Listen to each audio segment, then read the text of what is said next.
Boa noite. É sempre bom voltar à casa Eduardo Monteiro.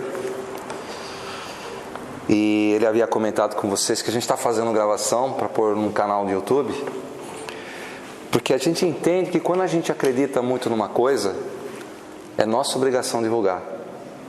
E aí não é mérito do palestrante, que é apenas um instrumento, mas se a gente acredita em algo, a gente tem que passar para frente. Isso não é só no YouTube, é no nosso dia a dia, na nossa vida, com os nossos amigos, nossos parentes, né? Tudo que a gente acredita, a gente tem que divulgar e defender. E eu acredito muito na doutrina espírita. Eu tenho muita confiança na doutrina espírita, razão pela qual eu me sinto na obrigação de estar divulgando isso. Eu acredito tanto que me deram a oportunidade de falar hoje sobre o poder da fé. E nada acontece por acaso na nossa vida. Todos nós temos graus de fé diferentes, mas todos nós temos fé. Uns acreditam com mais facilidade em algumas coisas e outros não. Isso é normal. Por quê? Porque nós somos seres diferentes. Estamos em estágios evolutivos diferentes. Se nós tivéssemos aqui agora duas pessoas gêmeas, idênticas, fisicamente elas podem ser iguais, mas são diferentes espiritualmente. Porque cada um vai construindo a sua integralidade, a sua internalização, a sua espiritualidade. Então, para falar de fé, eu não posso falar individualmente, a gente tem que falar de forma genérica. Porque a fé que a gente vai falar hoje é sobre a fé na nossa doutrina. A fé que nos eleva, a fé que nos leva a Deus. Eu não quero falar de qualquer fé hoje, não. Eu não quero falar da fé que a gente tem no time de futebol, a fezinha que a gente faz quando joga na loteria. Eu não quero falar dessa fé. Eu quero falar daquela fé que nos liga a Deus, que nos coloca ao lado dele. Todos os dias nós passamos por dificuldades. Todos os dias nós passamos por atribulações. Nos vem medos, incertezas, dúvidas, né? Às vezes acontecem as coisas, a gente acha que não vai dar certo, que nós não vamos conseguir realizar, que aquela dificuldade eu não vou passar. E às vezes a gente tem medo. Eu falo, meu Deus, por que você colocou isso na minha vida? Eu não mereço. Merecemos.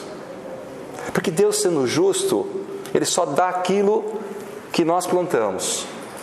Jesus falava, né? O plantio é facultativo, mas a colheita é obrigatória. Então tudo que a gente passa na nossa vida tem um sentido. E esse é o bom da nossa doutrina, é que a gente aprende a ver esse sentido.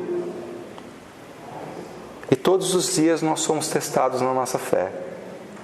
Esse final de semana nós tivemos a felicidade de ir para Uberaba, a terra do nosso amigo Chico. Fomos em 2 ônibus de dois centros diferentes. Acabamos nos encontrando lá. Tínhamos quase 100 pessoas. E quando você vai para um local desse, quando você vai fazer até uma certa reverência para aquela história que se apresenta, é porque você acredita que aquelas pessoas que por ali passaram, ou aquilo que elas fizeram, elas representam uma força muito grande. Elas representam sinais de uma vida de fé, de uma vida de entrega. E nós, como milhares de pessoas, fomos até lá.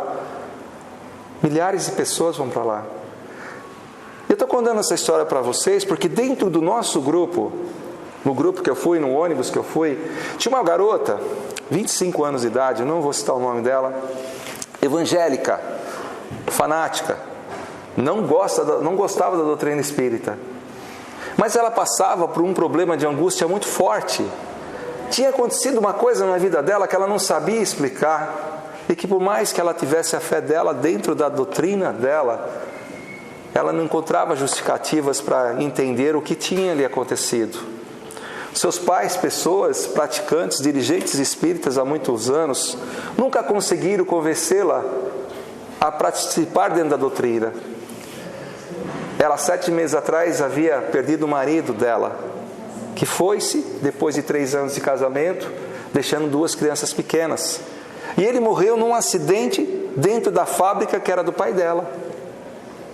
E por mais que ela não acusasse o pai de certo desleixo no cuidado da fábrica, no íntimo, na cabeça dela, poderia estar passando: será que meu pai não foi o culpado porque eu ter perdido o meu marido? E esses pais, pessoas benevolentes, pediram: por favor, minha filha, vai lá com a gente, vamos pedir uma carta no local de psicografia, quem sabe vem uma mensagem do seu marido, esclarecendo, confortando. E ela foi, mas foi engraçado depois, lógico, a gente analisando, que até o momento ela acabou recebendo a carta, ela era uma pessoa fechada, ela passou o dia inteiro fechada, ela não conversava com ninguém, ficava no cantinho dela, você percebia que ela estava constrangida de estar ali. Olha, uma evangélica no meio de tanta espírita, 45 espíritas, só eu evangélica. E todos nós ali, sabendo da história, torcíamos para que pudesse ser ela contemplada com uma carta do marido. E a carta veio. E a carta dizia mais ou menos assim: minha querida esposa, estou com saudades de você. Eu estava no lugar certo na hora certa. O meu projeto de vida estava acabando. Se eu não morresse ali, em uma semana eu ia ter um infarto em casa. Não houve culpados, o erro foi meu. E aí ele começa a relatar coisas íntimas do casal, desde o momento que eles se conheceram, coisas que os pais não sabiam, sobre as incertezas, as inseguranças, o medo quando nasceu a criança. Falar que quando ele chegou no estágio de estar desencarnado, ele começou a ter consciência de algumas coisas, que os avós deles vieram recebê-lo. Falar de amigos que só os mais íntimos da família conheciam. Foi impressionante, todo mundo chorou. Mas nós choramos de alegria, porque nós tínhamos pedido a Deus que trouxesse uma resposta, e a nossa fé dizia que isso ia acontecer. Então quando ela veio, todos nós choramos. Mas choramos de alegria, de ver contemplado o nosso pedido. No dia seguinte, ela acordou alegre, feliz, brincalhona, como sempre fora antes de perder o marido. E a gente ficou muito feliz com ela também. Isso é o poder da fé. E durante todos os dias da nossa vida, nós vamos ser testados na nossa fé. Todos os dias nós vamos ser testados, principalmente pelo lado moral. De saber que nós estamos fazendo a coisa certa. E não é fácil. Não é fácil.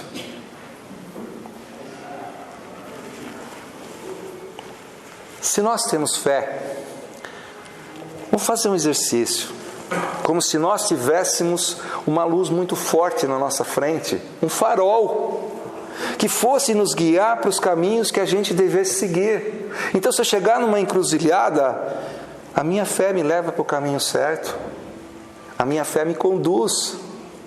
O que é isso? É Deus na nossa vida.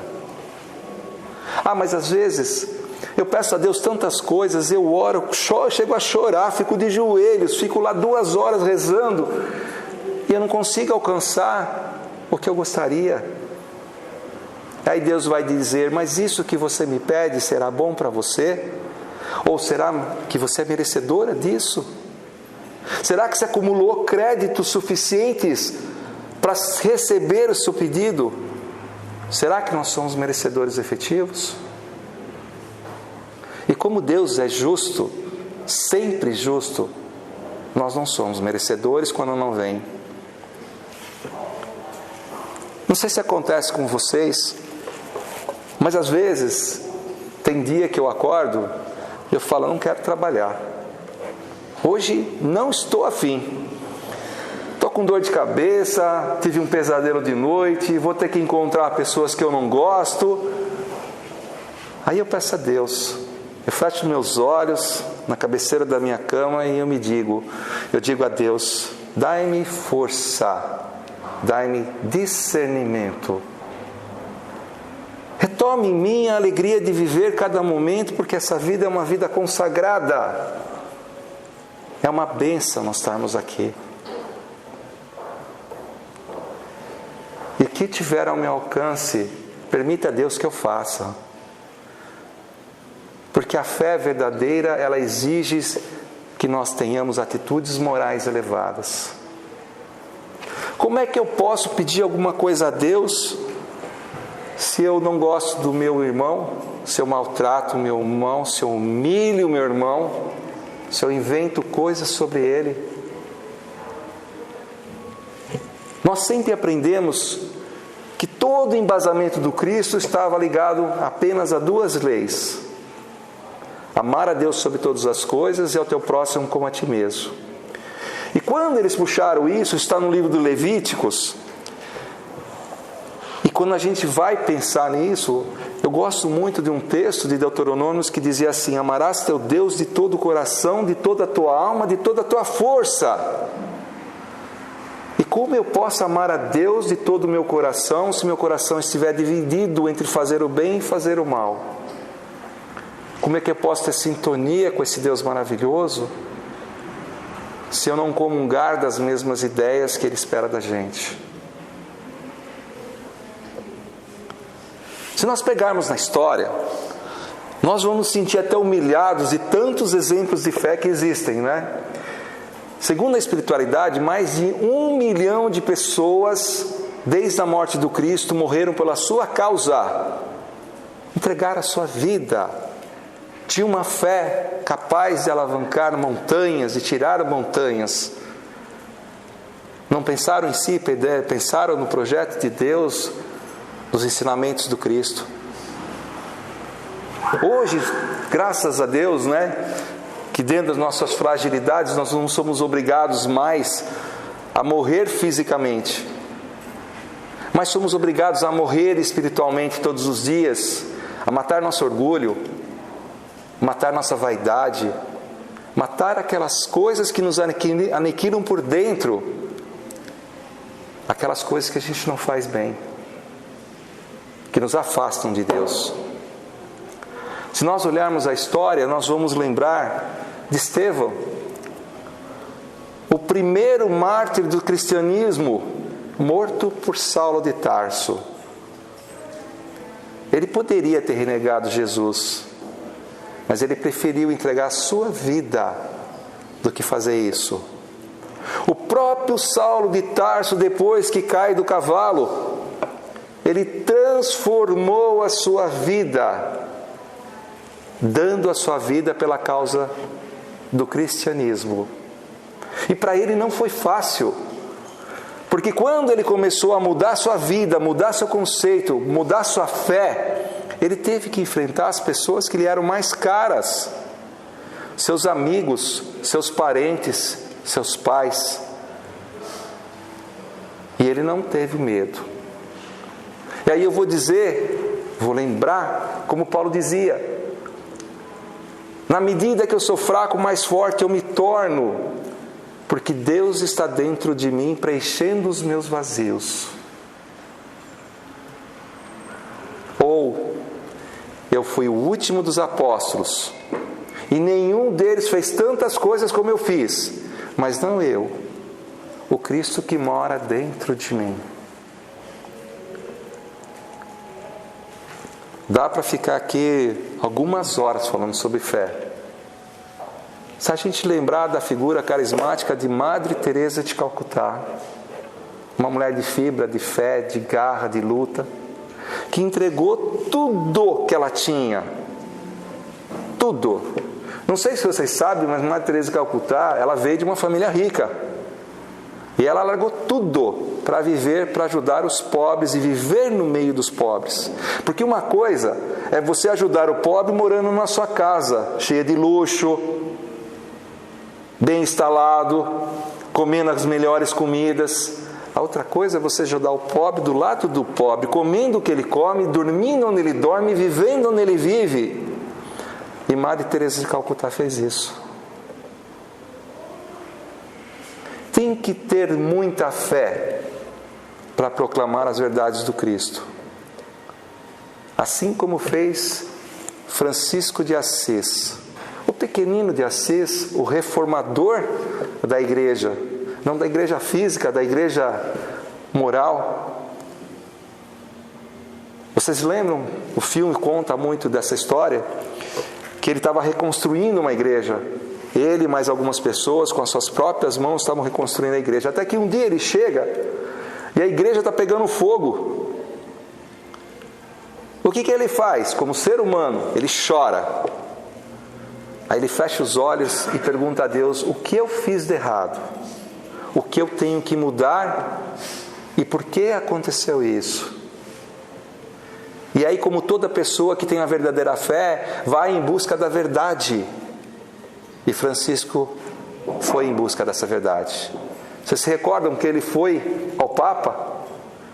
E o Papa o recebeu depois de ter tido um sonho, que aquele pequenino de Assis ia ajudá-lo muito na reconstrução da igreja. E ele fala, logicamente, para o Papa aquelas frases que a gente ouve, né? Que adianta a gente pensar nas riquezas materiais. Olhai os lírios dos campos, eles não semeiam, não tecem. No entanto, nenhum ser humano tem tanta beleza quanto eles. E o Papa olha para ele e lhe diz: Francisco, você na sua humildade nos humilha. Ele reconhece ali uma verdadeira ser de fé. Seremos testados todos os dias realmente sobre a nossa fé. Não vai ser fácil. Mas a gente tem um Deus tão poderoso do nosso lado. Um Espírito amigo do nosso lado. Eu sempre digo que Jesus não é um ser distante, é um ser que está do nosso lado, que escuta os mínimos sussurros que a gente dá, que escuta as mínimas preocupações que a gente tem, e que responde. Só que muitas vezes nós somos surdos pelos nossos medos, pelas nossas inseguranças, e a gente não escuta essa resposta. Nós tomamos uma doutrina maravilhosa.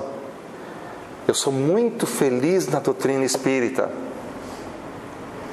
E um dia, quando chegar o meu fim desta vida física, que eu vou desencarnar, como todo mundo aqui vai desencarnar, que eu vou ter o maior teste da minha fé. Eu vou dar um salto, como todos nós vamos dar um salto, e vamos passar dessa vida para a nossa verdadeira vida, que é a vida espiritual. E aí eu peço a Deus, com toda a fé que eu tenho, que Ele me dê paz, para fazer a passagem. Porque eu sei que do outro lado da vida, eu vou continuar sendo a mesma pessoa, o mesmo espírito. Porque quando a gente morre e a gente é ruim aqui, nós não passamos para lá e viramos bonzinho. Isso é só na hora do enterro. Na hora do enterro, todo mundo que é ruim, ela que morre, vira bonzinho, né? Que coitadinho, era uma boa pessoa. Lá não tem isso não, pessoal. Lá nós vamos continuar a receber aquilo que a gente merece. Estendidos? Estamos entendidos? Façamos diariamente nosso exercício de fé. Orando, conversando com Deus.